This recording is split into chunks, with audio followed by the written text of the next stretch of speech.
This is a shir on Likutei Sichos, Chelek Chaf Aleph, book 21, the Sicha of Purim, Tetzaveh. Every Shabbos has a connection not just to the previous days of the week, as the name of Shabbos is, Yom HaShvi, it's the seventh day, but it also has a connection to the coming days. As the Zohar says, Kol Shita Yomin Mizbarchim Yom HaShvi, all the 6 days are blessed from the seventh day. In other words, from Shabbos, all the coming days of the week become blessed.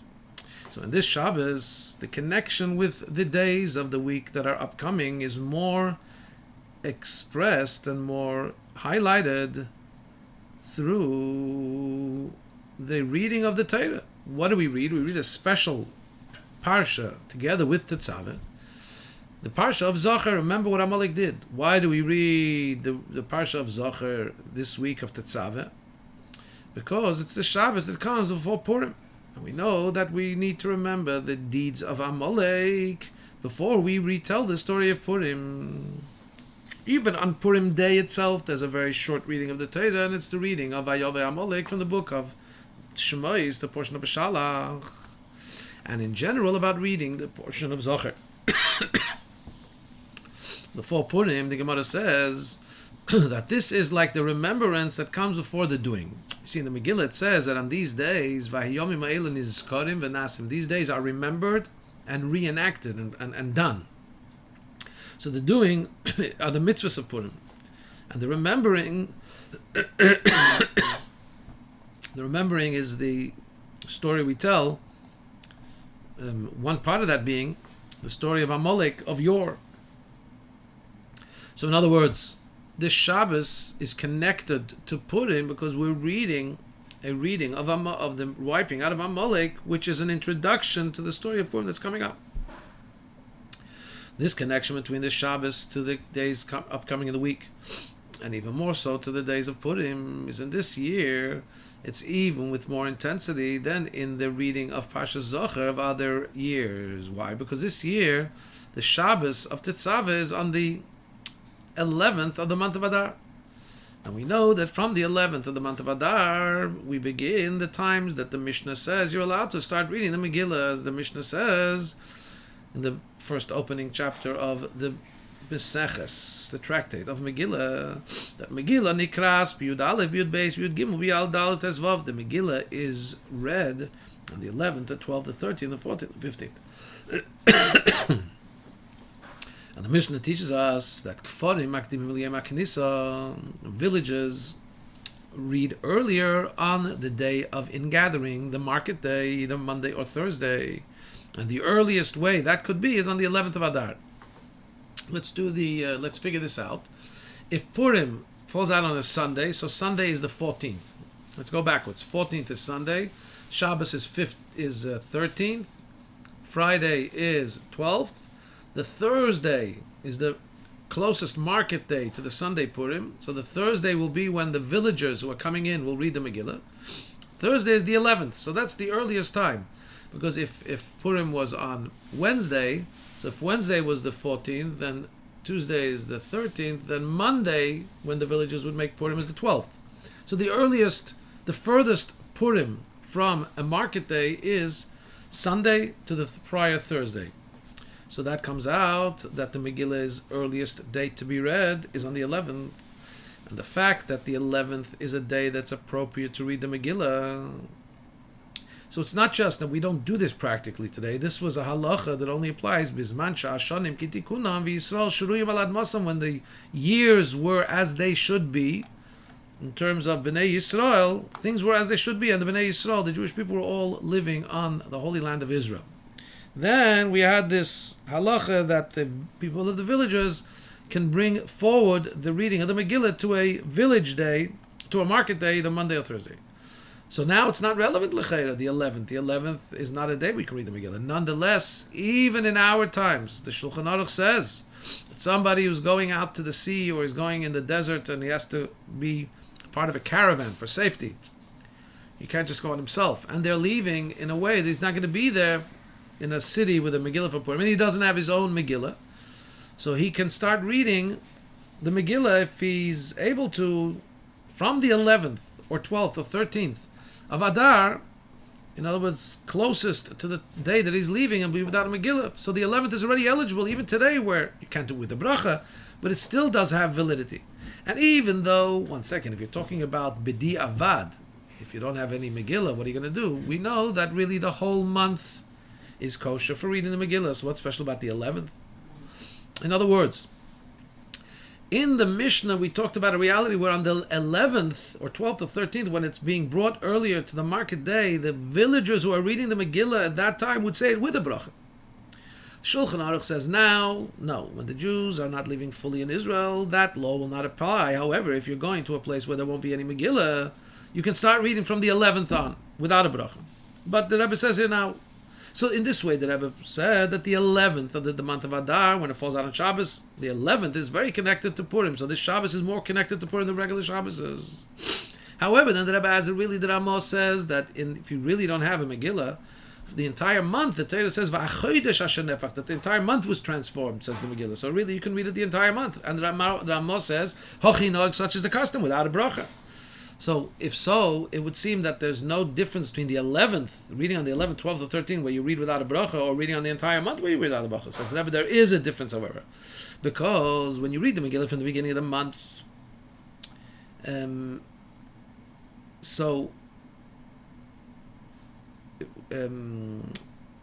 second. So the Rebbe says there's still a big difference, and the 11th, 12th, and 13th, even though you can't make a bracha, is still more connected in a time of Shas Adchak when there's no other choice.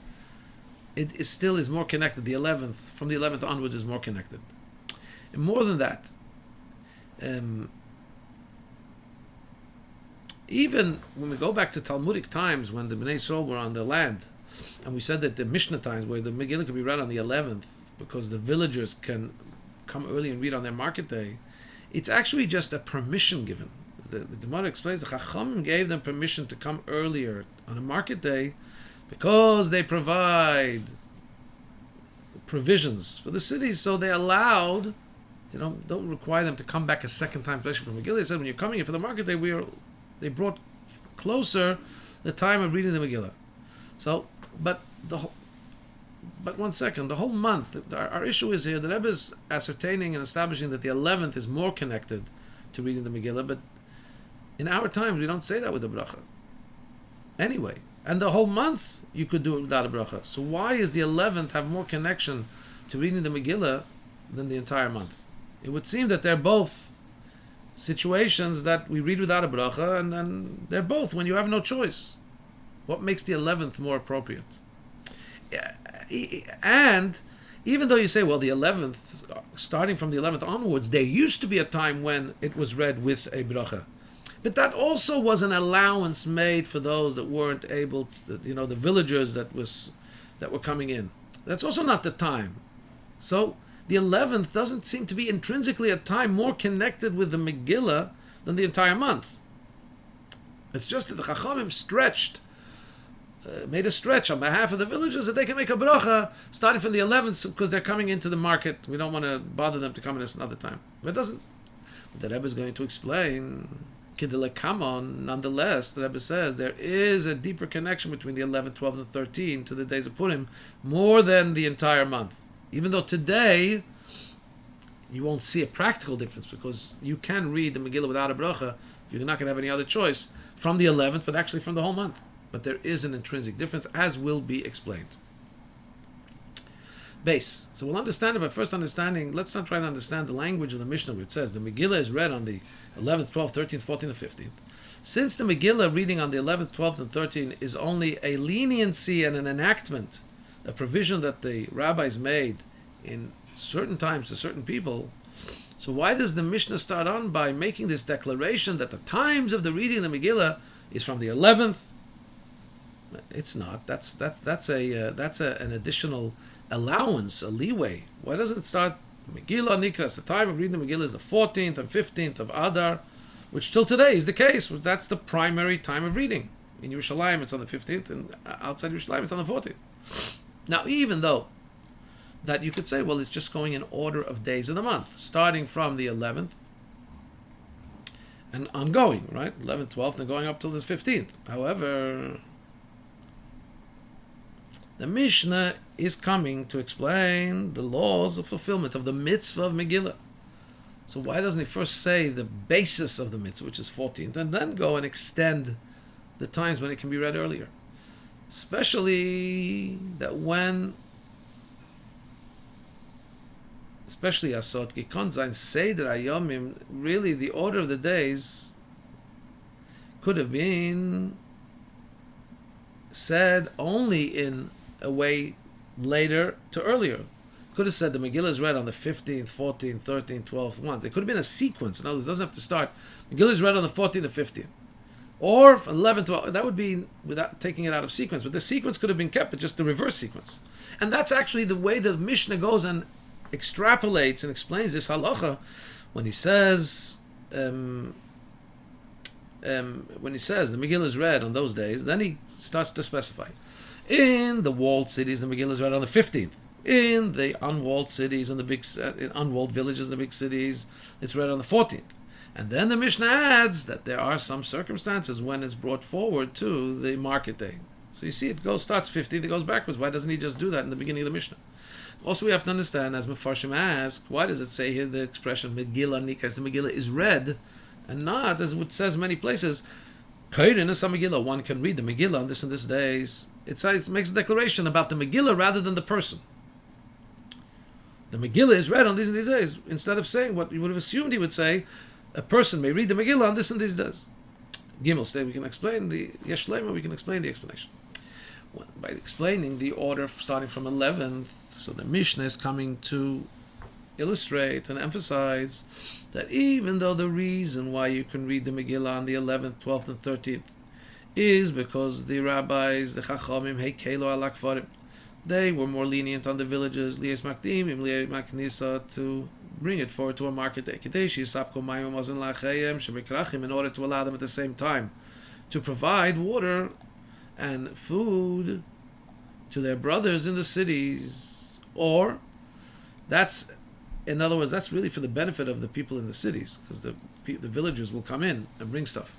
Or, more than that, the Gemara says actually it's not in order they should bring provisions, it's because they bring provisions. In other words, we're giving them a reward, we're giving them some kind of benefit. Because you are providing us with provisions, Chacham said, we're going to make you an early reading where you don't have to come back to the city to hear the Megillah. In other words, what the Chachamim said, that is that they establish alternate times for reading the Megillah. In the square brackets here, the Rabbi says, in another signain, in another style of explanation, we can say like this. The fact that the Megillah is read on the 11th, even though the reason for that is a provision made for the individuals that are coming in from the villagers, but through this, what becomes is in the actual chefza, in the actual object of the reading of the Megillah, now becomes adjusted to have an alternate time.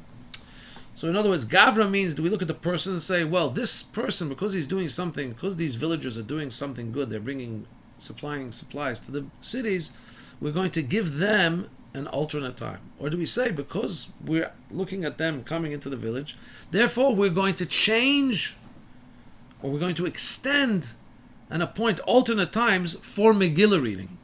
Now the time of reading the Megillah has been broadened.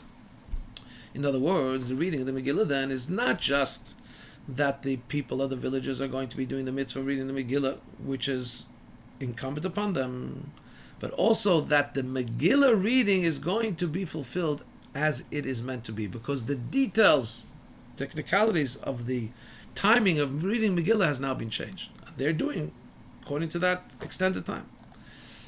And as we understand also from the Gemara, remember, this is not, when you talk about a halacha that's written in the Torah, when Hashem says something that's unchangeable, that's eternal, you can't change any details. But here the Gemara itself says that it was the people of the Great Assembly, in the days of Esther, in the Mordechai and Esther, where they had enacted that the mitzvah of the reading of the Megillah should be, so they, together with instituting the reading of the Megillah, they created variant times.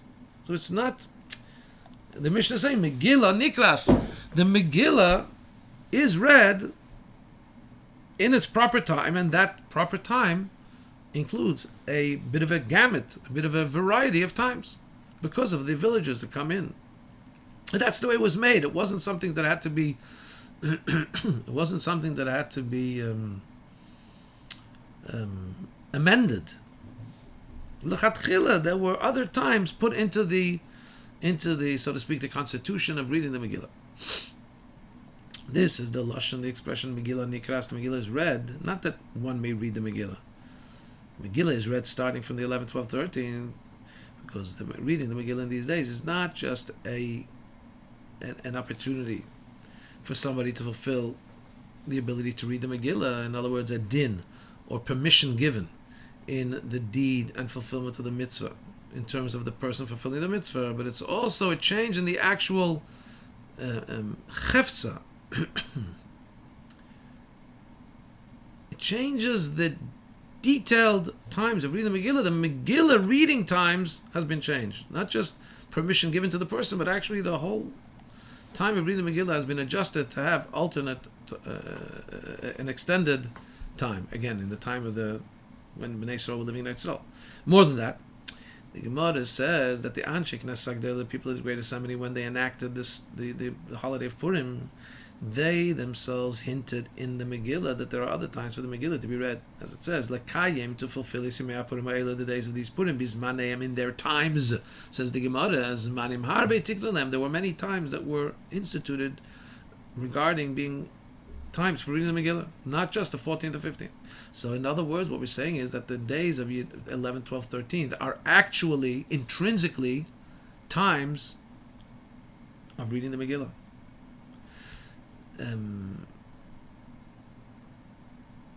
Not just, the Rabbi is saying, nitnar, not just are they times for reading the Megillah, but they are actually accurate times for reading the Megillah. Reading the Megillah in those days, just like reading it when you fit the right circumstances, is like reading it on the 14th or 15th. All of that is included in the times that were in the first place instituted for reading the Megillah. They're not a time it's not like a make-up date or other times that have been extended and included. They are actually the times that were made in the first instance.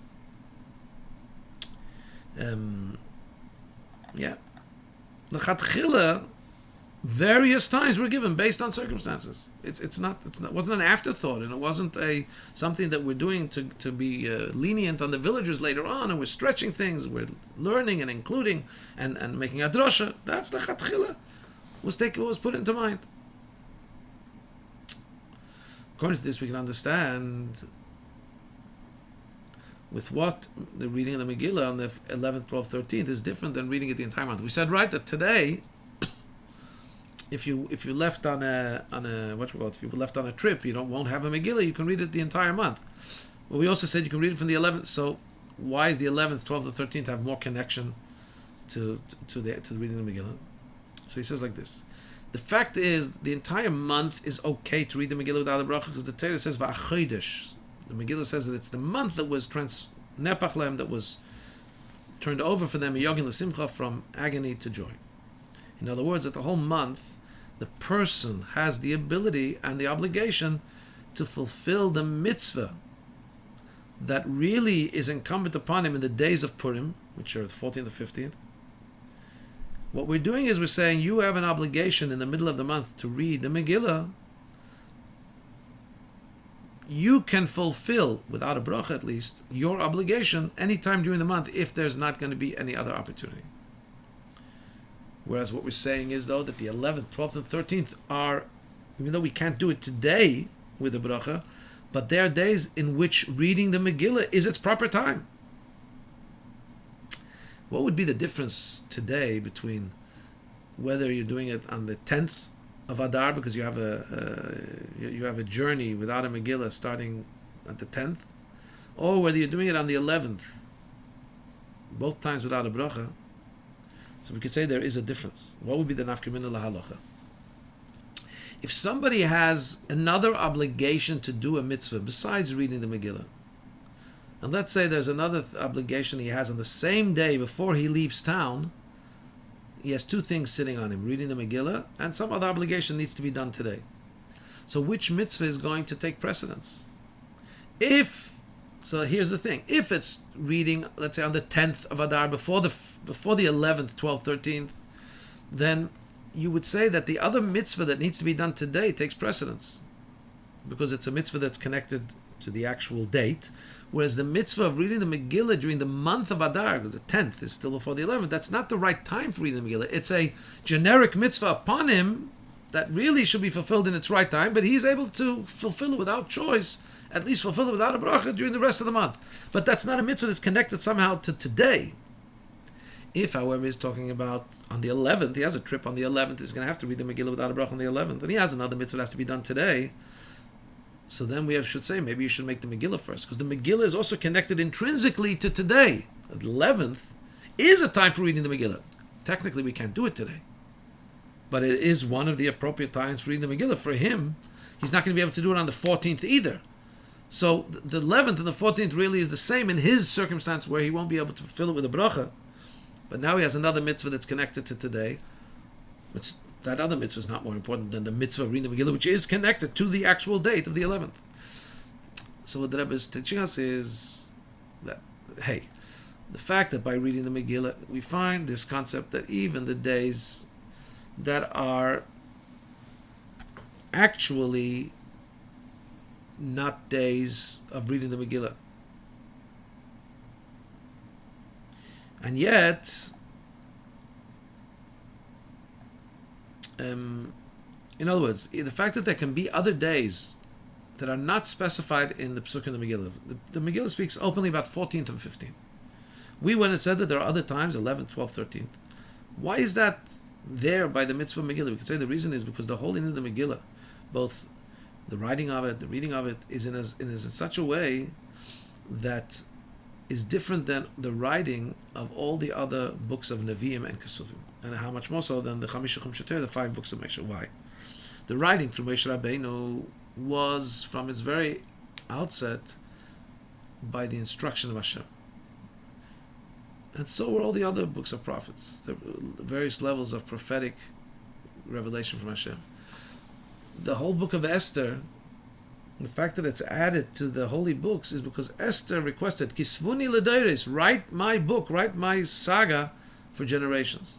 And as the Gemara says, the Chachamim of that time had a debate whether or not this should be incorporated within the 24 holy books. And similarly, also regarding the actual Yom Tov of Purim and reading the Megillah, that also came about through the request of Esther. She said, Kivuni l'deiros, set me into the cycle of celebrations of the holidays of the year for generations. And the Gemara says that there was debate about that. However, after the writing of the Megillah Esther, that became a part of the holy writings of our tradition, on part with all the other books of Kesuvim, the other writings of the Tanakh. And more so, there's even an advantage in the story of Esther. The Rambam says, Kol Sifrei HaNevi'im v'chol HaKesuvim asidim libotu l'meis HaMashiach. All the words of the prophets and all the writings, our holy writings, will be not relevant in the times of Mashiach, chutz Megillah says, except for the book of Esther. It will endure and be even after Mashiach comes, just like the 5 books of Moshe, 5 books of the Torah. Or as the Raavad says, that this actually is a law that pertains to the reading of the Megillah. Even even if the other books will not be read, they'll be there, but they won't be read. The Megillah will still be read publicly. So we see something different about the Megillah. It's written by Esther. It's inserted into the cycle of observance of the holidays by Esther. Ratified, of course, by the Anshe Knesset Agdela, men of the Great Assembly. And in the Megillah, there's various times given to be able to read the Megillah. Now, there's also something else here. How was the Kisvuni, how was the writing of Megillah Esther? In this writing of Megillas Esther, there's no name of Hashem, different than all the other holy books. It shows on a level of Kedusha that doesn't have the writing, doesn't have the sanctity of having Hashem's name inside. Now, what's the simple reason why Hashem's name is not in the Megillah? So the Ebenezer says because it was written in the chronicles of the kings of Persia. They were idolatrous. And what they would have done is insert the name of their idol instead of the name of Hashem. Wherever would have said Hashem did this, Hashem did that, Hashem made a miracle, they would have replaced that, what we know in Microsoft Word, to be find and replace. Find wherever it says God and replace it with some idol that they were worshipping at that time. So for the honor of Hashem, Mordechai didn't mention him in the Megillah, so says the Ebenezer. Together with that, though, we know that there's something deeper. The Rebbe here in a footnote sends to Likutei Sichos, Chelek Tes, Chelek Vav, but there the Rebbe has a question on this Pirush of the Ebenezer, because it says in the Megillah that the story had already been written in the chronicles of the kings. So l'cha'era, by Esther and Mordechai writing their version, that wouldn't have replaced the version that was already written, and so therefore there doesn't seem to be a sufficient answer. But there's a deeper answer, that the fact that the Megillah doesn't mention the holy names, so in the inner reading, the Pnimius, it's a remez, it's a hint that its concept, all story of the Megillah, is connected with a level of Hashem that's not graspable by giving it an identification of a name. It's a level which is higher than all the names, even the holy names. More than that, to use the language of Kabbalah, it's a level that la yisram is b'shum ois v'keitza klal. It's a level that cannot be hinted at in any letter, or even a crown of a letter at all. Anochi mishanechi. It's the level of I am who I am, the essence of Hashem. And this is what the Gemara says. How do we know Esther? Where's the name Esther hinted to at the Torah? It says in the Torah, Anochi Aster Aster, I will surely hide my face. In other words, the hiddenness of the Megillah is hinted to in the Torah where it says Haster Aster. What does it say about Haster Aster? Anochi Haster Aster. I referring to the essence of Hashem, will conceal myself. Haster Aster is a reference to Megillas Esther. In other words, the Megillas Esther contains within it the level of Hashem that's called Anochi. And that's why it's too high, it's too deep to be able to give it a name, or to be able to appear in the Megillah as the name of Hashem. Even the high name of Yud Kei Vav Kei. In other words, this concept that the holy names don't become mentioned in the Megillah is because they're connected with the essence of Hashem that's higher from the concept of names. So according to this, we'll understand why the Mishnah starts off with Yud Aleph. Why does it start off with Yud Aleph? So 1 second, did we answer? Just go back. The Rebbe pointed out that the fact that different times were given for the dates of Purim, it fits with the fact that this was written by Mordechai and Esther and Mordechai. And therefore, there's a difference here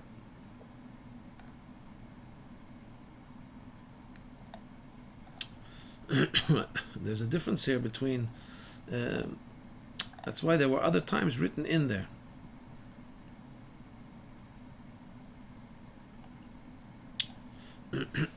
I'm not sure if I understood this point so clearly, how the Rebbe explains this. Okay, now we'll continue on. So now we'll understand Zayin, why the Mishnah starts with the 11th. We can read on the 11th. Why he doesn't start with the 14th, 15th, which is the real times, and then go back to 11. Square brackets here, l'cha'eira, would seem to be that really, even though in truth the Mishnah is letting us know, as we said earlier, that the 11th, 12th, 13th are really times that are Megillah reading times. But still, nonetheless, they're not exactly like the main times, which are 14th to 15th.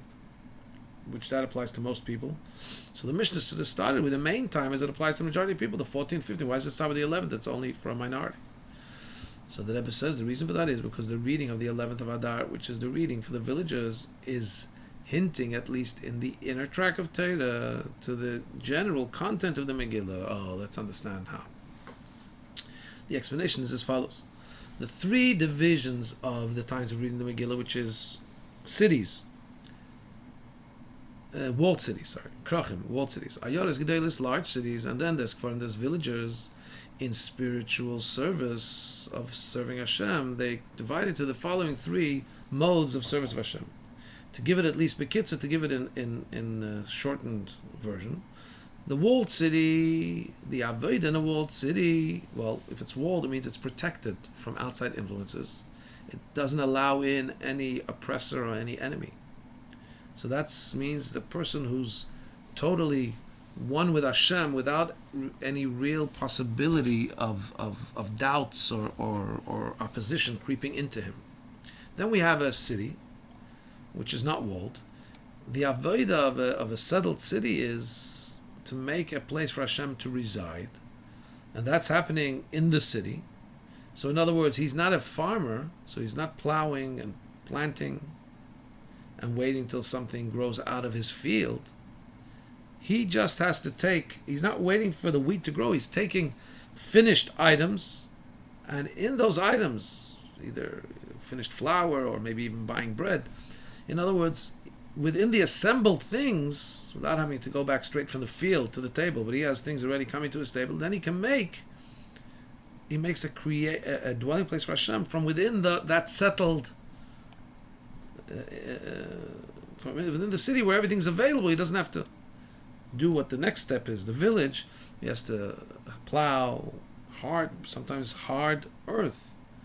In other words, this is corresponding to dealing with the helem, with the concealment and obscuring of Hashem that world presents, in order they should be able to be planting, in order to be able to make the world a godly place. So Ches, if we want to translate this to the worlds, the three worlds post Atzilos, the walled city is like the world of Bria. What takes place there is the avodah of the angels that are called Serafim. Serafim means fiery angels. The next level is the big city, that's Yetzirah, the world of formation. That's where the Malachim are called Chayos HaKodesh, the holy beasts, are to be found. And then we have Kfar, the third level, the lowest level, which is the village. That represents Olam Asiyah, the world of deed, the world of action. And the avodah there is of the Malachim that are called Eifanim. Okay? So what's the difference between these three levels in Avodas Hashem? So the avodah, the service of Hashem of a walled city guy, it means to say that his fully present in his brain, in his meditation and contemplation and understanding Hashem, and therefore he has a pleasure in whatever he's doing, because he understands godliness, he perceives godliness. And that's like the avodah of the fiery angels, because they understand Elikus, those angels, at the level where they understand Elikus, says Serafim Eimdim Imaloi, that the Serafim, the holy fiery angels, stand above the Shechina in a certain way. In other words, because they have this yearning desire for godliness, and they're burning up. Fire goes upwards, they're burning up to Hashem. And that's because they're fully, when a person is fully aware and perceives Hashem, he just becomes, nothing can disturb him from that. He becomes one with Hashem. There's no other obstructions that can come in to try and fight with him. We move one notch down. We're talking about big cities. That comes from Midos.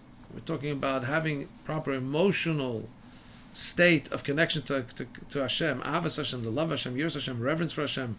That's connected to the world of formation, where the world of Yetzirah, it says that that's where, if Bria is the place where the Bina of Hashem is, the understanding, level of understanding is there, the world of Yetzirah is the level of emotional qualities. And that's why the angels that are there are called Chayos HaKodesh, holy beasts. Animals have the emotive state.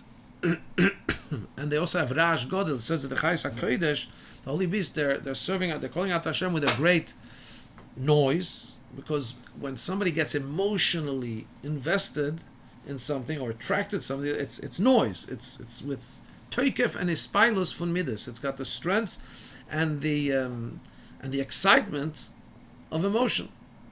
Then you move one notch down, which is the Avodah of the people in the village. That's in angelic terms. You have the angels that are called Eifanim. This is the world of deed, because that is the level of Haidah, submission, which means that the Hasaga, this means that there's just enough understanding and contemplation in the brain, and there's just enough emotional arousement of the emotional feelings in the heart to Hashem, that it's able to bring and to compel the person that there should be submission to Hashem. And that's why the Avodah, if you look at the angels, the Avodas, while it says they're making a Rash Godel, because it says V'hoifanim v'chayis HaKedesh b'Rash Godel. Now, why are they making such a big noise? They don't have enough emotional excitement to Hashem. We're saying this is a lower level where the emotional excitement to Hashem is actually just enough to get them to do what they're meant to do. So the great noise here is because of their lowliness. When the mashal used in the Gemara is when a villager comes to see the king, he's much more excited than when a city person who gets to see the king's entourage, many times, he's less excited. So the excitement here from the Eifanim, this level of angel that's in the world of Asiya, is from the distance he has from the king, from the furtherness. And as we say again, that he's a good Jew, he does whatever he's supposed to do. But the inspiration, he's not fully vested in contemplation like the world of Bria.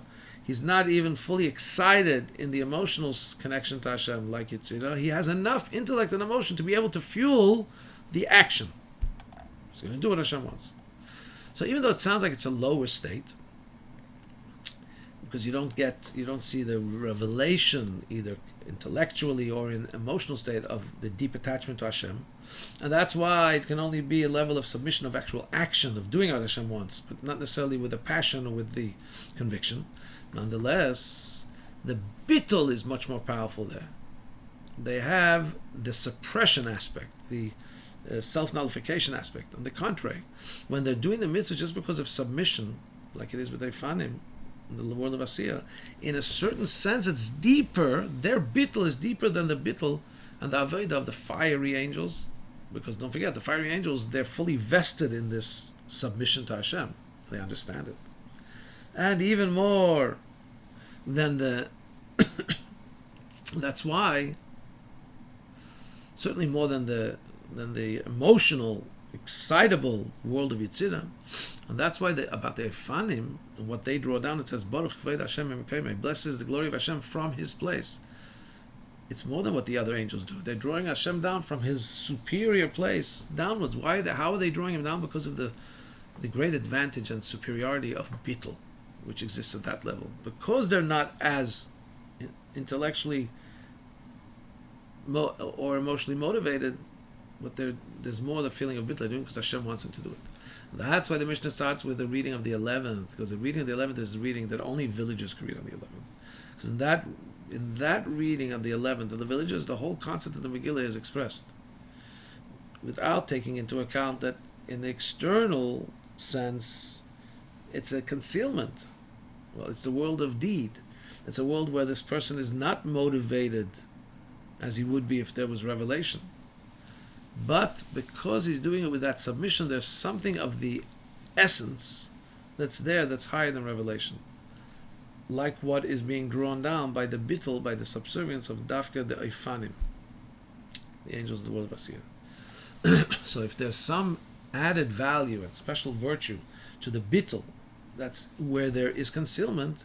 Test, according to us, understand the connection to this Shabbos, right? We said this Shabbos is connected to Purim because of it's the week that blesses Purim. It's also the 11th in the reading of Tetzaveh in this year, Tashim Pei Gimel. The 11th, we said that's the first day you can read the Megillah. It's intrinsically connected to Purim, and it's connected also to the Seder. We read the portion of Tetzaveh. Parshat Tetzaveh is the only Seder from the time when Moshe Rabbeinu was born, where it doesn't the name of Moshe Rabbeinu is not mentioned till Mishnah. The name of Moshe Rabbeinu ad Mishnah Teira. in Mishnah Torah and Dvarim, Moshe Rabbeinu, it says it's Moshe Rabbeinu's speech from the beginning of Dvarim. There it doesn't have to say Moshe Rabbeinu's name in every parsha, apparently. As our sages say, why is Moshe Rabbeinu's name omitted in Parsha Tetzaveh?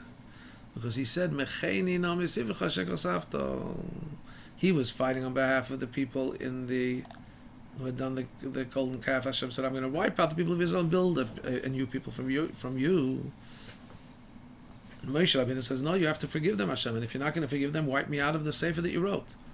So even though Hashem did forgive them, so there's no reason for him to be wiped out of the sefer, but still, anything that a Chacham says has to be some fulfillment. So he was fulfilled in some way, was taken out of the portion of Tetzaveh. So in just simple look, it seems that the fact that he's not mentioned, the name Moshe Rabbeinu is not mentioned in Tetzaveh, that's not a positive thing.